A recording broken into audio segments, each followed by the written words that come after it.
Hindi naman mapigilan ang pagsulong ng bansa sa tulong ng modernong teknolohiya.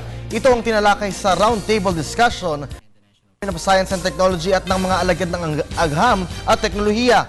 Naroon din ang aming kasamang si Julius Disamburun at narito ang kanyang report.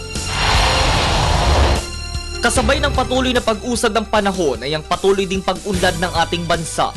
Kabi-kabilang mga bagong teknolohiya ang nauuso at naiimbento. Kaya para talakayin ang nagiging kontribusyon ng siyensya ay isang roundtable discussion ang ginanap sa Maynila na pinangunahan ng National Academy of Science and Technology of the Philippines. Layunin nito na ipaalam ang kasalukuyang sitwasyon ng human, machine, and energy resources for manufacturing. Ayon kay former Science and Technology Secretary at ngayon Pangulo ng NASC Philippines, William Padolina, ay kahit may problemang kinahaharap ang sektor na ito, ay malaki pa din ang naibibigay nitong tulong sa bansa dahil sa ilang contribution nito sa mga national accounts o ekonomiya. A very vibrant and active manufacturing sector. It can employ people who have just come from the farm.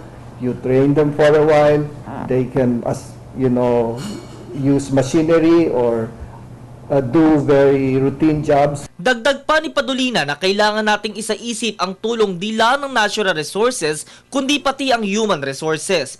Kung wala ang mga ito, wala ding gagawa ng mga trabaho.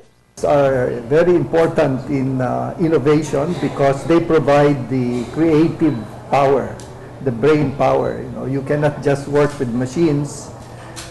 Machines, because of their nature, will fail. There will be instances where they will be inefficient, and you need people to think about ways to solve these constraints. Ipinakita naman ni Manufacturing Industries Director Rudy Canya ang ilang project industries at mga sektor na malalakas ang produksyon gaya ng copper, auto parts at bamboos. Binigyan din pa ni Padolina ng marami pang imbensyon o teknolohiya lalo na sa mga sektor ng transportasyon. Nito lang ay pinasinayaan ni Pangulong Aquino ang AGT monorail sa University of the Philippines na isa sa mga technological advancement ng ating bansa. Probably need to promote what we call the railway system. Not necessarily a monorail, but a railroad network that will allow people to move around in a predictable manner. That's the important thing. Sa mga hakbang ginagawa ng organisasyong ito sa pakikipagtulungan nila sa ating pamahalaan, ay magiging tuloy-tuloy ang pag-unlad nito sa tulong ng mga bagong imbensyon dito sa ating bansa.